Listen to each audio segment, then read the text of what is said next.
Thank you, Marco. That was the last presentation about 3D sector, and then we're having sustainability presentations. Marcin Piersiak of ARM. Marcin is director of the European section of the Alliance for Responsible Mining, a non-governmental organization based in Colombia, which pursues sustainable development and inclusive development for small to medium-sized mines. So since 12 years, he has contributed to the growth of ARM. He will speak about the power of the gold industry to generate a positive social and environmental impact in mineral supply chains.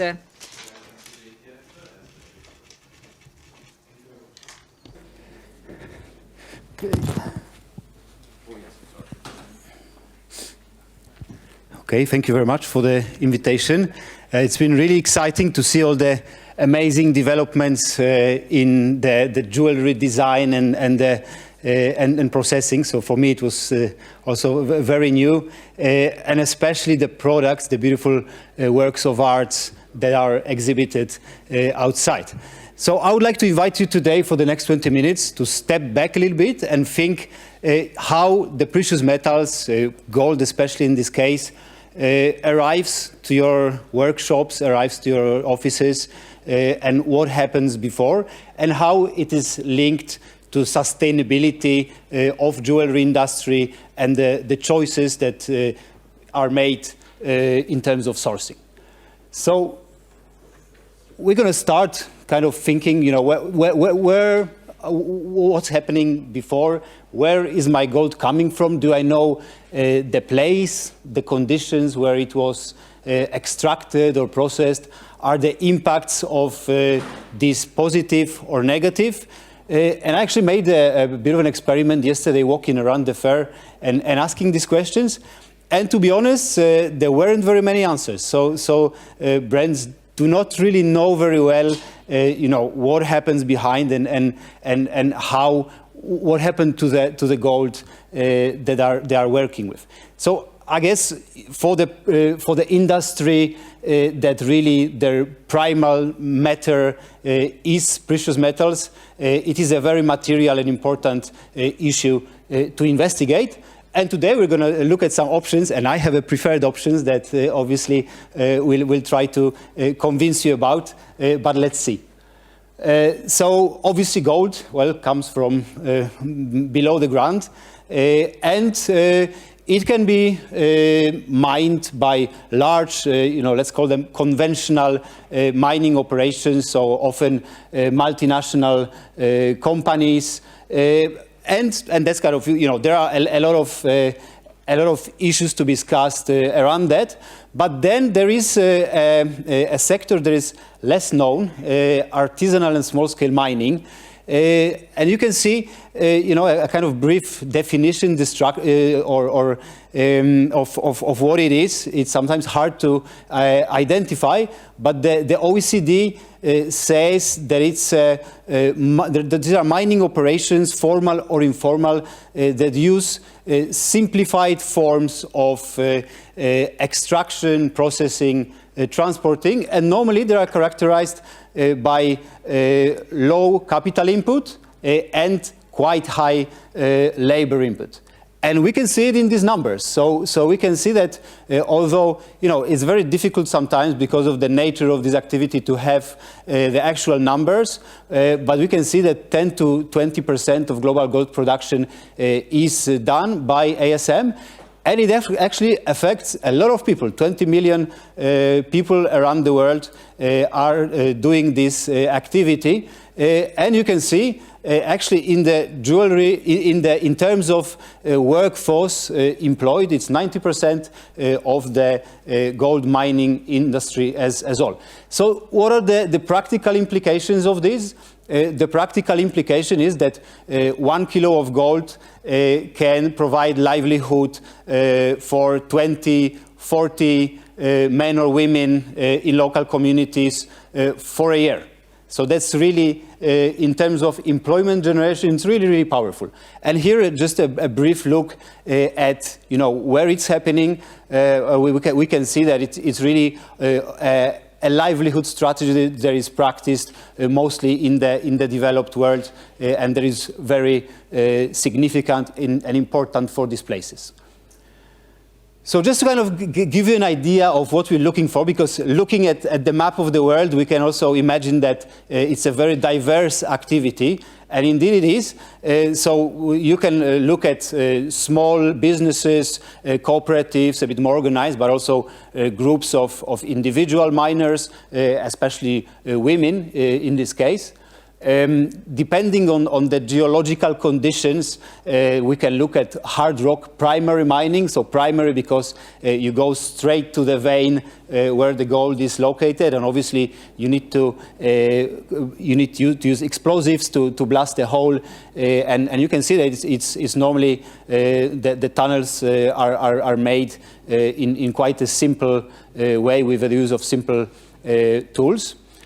We also look at tailings, so sometimes old industrial mines that have been abandoned, the communities go there and recover whatever content of gold is still there. And alluvial mining, so secondary, so the erosion, geological processes basically wash the gold away from the primary sources, and then it's being washed by people in riverbeds or alluvial plains. Unfortunately, a lot of these deposits are located in forests, so there's also a problematics related to that. So as you can see, because of the informality and the kind of poverty-related character of this activity, well, we can see that it really has a lot of challenges. So that there are some cases of child labor. The environmental management is problematic, especially with mercury use, and so on and so on. Health and safety, really, unfortunately, there is a high rate of accidents. So what do we do with it? It's a problem, unfortunately, but what we are trying to do is to look at it as an opportunity, because really with support, if you provide help and training to these people, it really becomes the greatest opportunity related to the supply chain that the jewelry sector is involved with, to really make a change, to really make a positive impact with the real people. Wait, we forgot about something. So we said that gold was mined, but obviously, there's some gold already on the ground. So why not recycle them? And that's actually quite an obvious, option for companies, for jewelry companies. But unfortunately, especially jewelry companies that already have processes, that permit them to separate the gold from alloys and so on.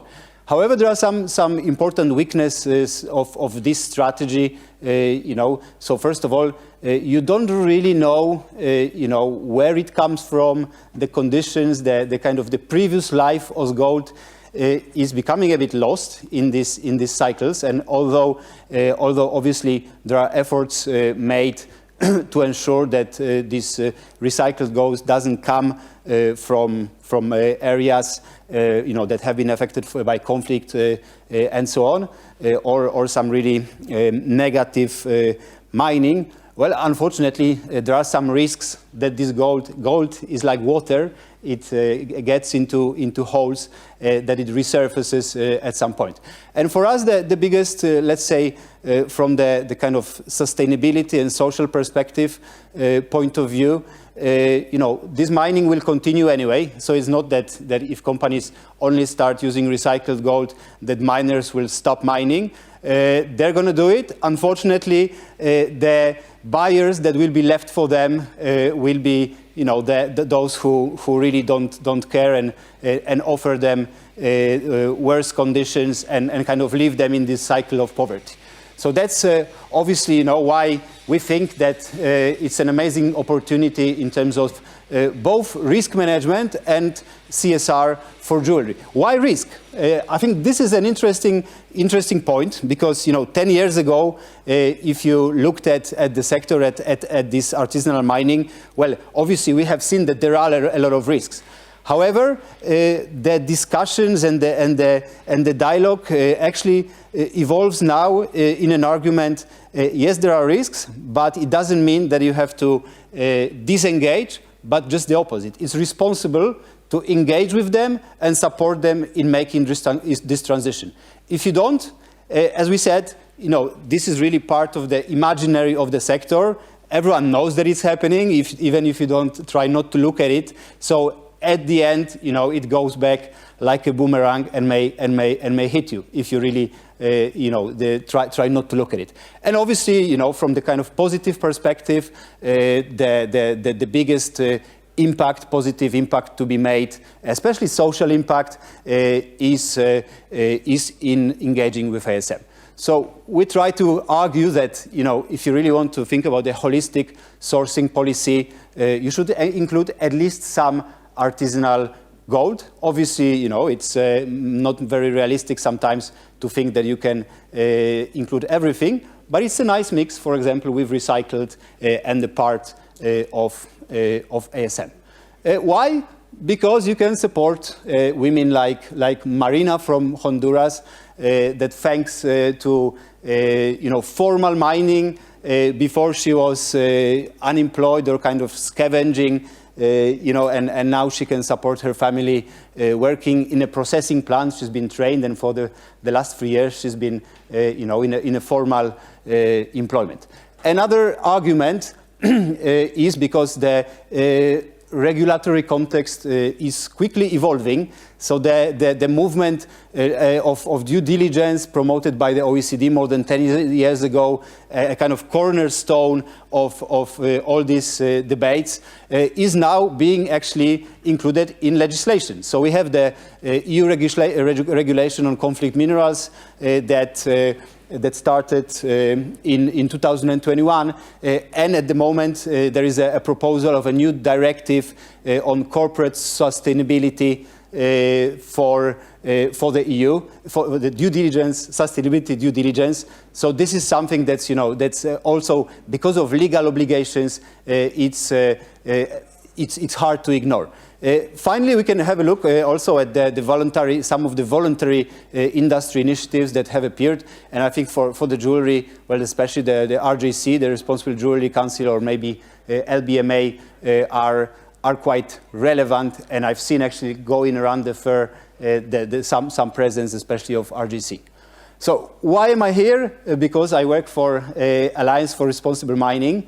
We are an NGO, and in the introduction we learned that it's based in Colombia, but we've already worked with more than 150 small mines in 24 countries.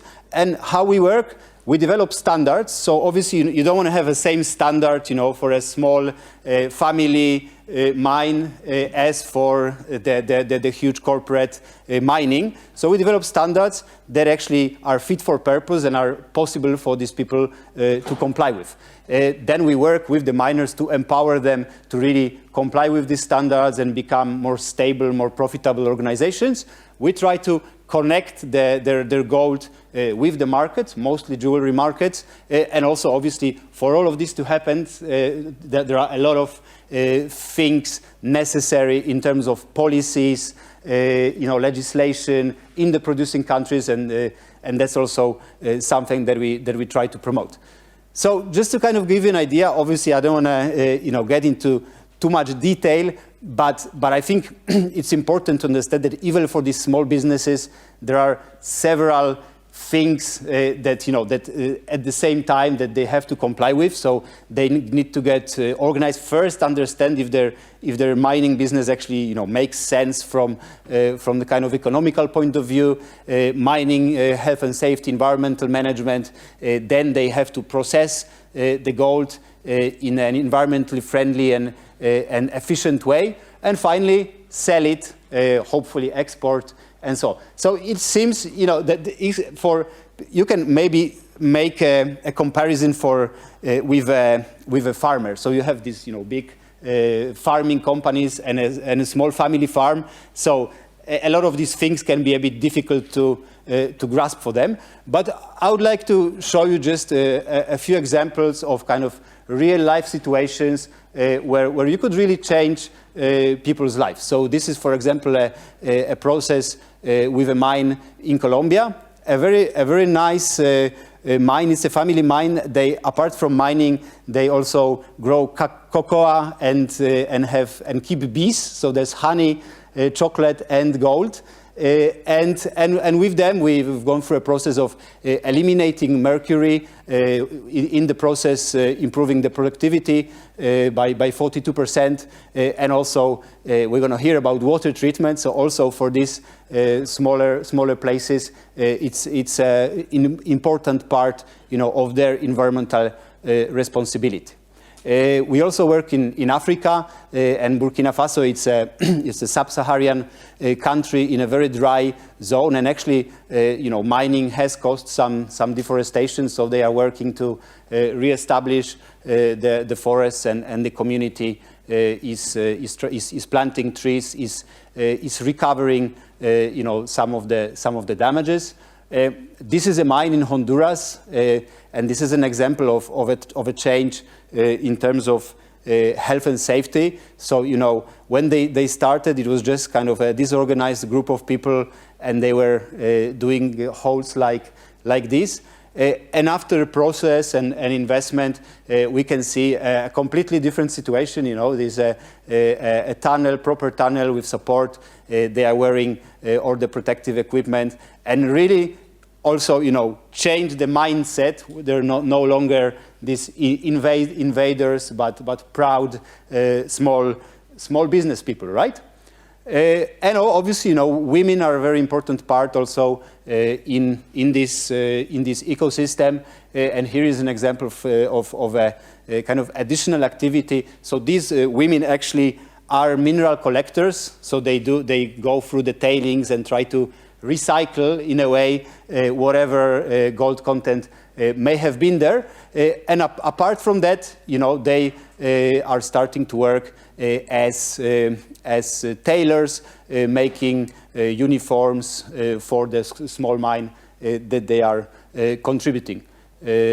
So some examples, because I think sometimes when you talk about the sector, you know, it can be a bit abstract. So it's good to see people's faces and concrete things that can be achieved. And I think the important message here is that you can actually, if you really try to connect, if you make the effort, you can transform people's lives through responsible artisanal small-scale mining. The question is how? What can we do to do that? So there are different options. You know, I'm going to tell you about the options, the option that we work with. So that's a certification for gold. We mentioned the standards previously, and actually Fairmine. So it's a certification, but it's also recognized as COC, so the chain of custody eligible source by the RJC. I know that's you know, RJC is kind of very popular in the jewelry sector. And you can see that, you know, although it's still the beginnings, there's already a network of almost 400 companies in 33 countries that do their jewelry with Fairmine, that sell it. And in the process, you know, what we do is start with the miners and help them get improved, reach these high level standards, and also use the premium, so the kind of incentive that makes part of the certification to continue their sustainability journey. And we can see that already, you know, $6 million has been used in this way. Another example of an engagement, you know, that companies or industry bodies can involved with. This is a private-public partnership that is called European Partnership for Responsible Minerals. And it's an interesting initiative. It was funded 4 years ago when the talks about the European regulation for conflict minerals first started. And basically, it was done, it was formed not to repeat the history of the US regulation on the Great Lakes region, where basically people suddenly stopped buying minerals from the Great Lakes region because it started to be a legal risk for them to do so. So obviously, that this, something that maybe was well intended ended up basically bringing even more poverty for miners because they couldn't then sell their minerals at all. So here we can see 3 pillars. We have the governments. Maybe we can, hopefully Italy can join at some point. For now it's France, UK, Germany and the Netherlands. We've got some companies, so private sector and civil society organizations, NGOs, and so on. So basically what they do is it's an accompanying measure to the regulation, and through kind of this crowdfunding between all these different partners, they fund projects that are really aiming to build these bridges between the artisanal and small-scale mining and the European markets. And finally, I think it's also, there is some help, so it's interesting also for you to have a look. They have a due diligence hub for companies, so there is a due diligence checklist, and it's an interesting resource for companies also to ensure that they are complying with the processes. So that's a bit the message. I think there are a lot of ways to get involved, but I would just like to invite you to have it on your mental map of sourcing. Think that there are some really significant impacts, positive impacts to be had by plugging into this supply chain. And also, from our point of view, we have a lot of success stories from the point of view of marketing, where companies really kind of, build their identity or build their unique selling points on this responsible sourcing. And I think it's easier to connect with people by showing, faces, by showing these histories of transformed lives. So an invitation for you and to spread the word. Thank you very much. Grazie mille per l'invito. Thank you.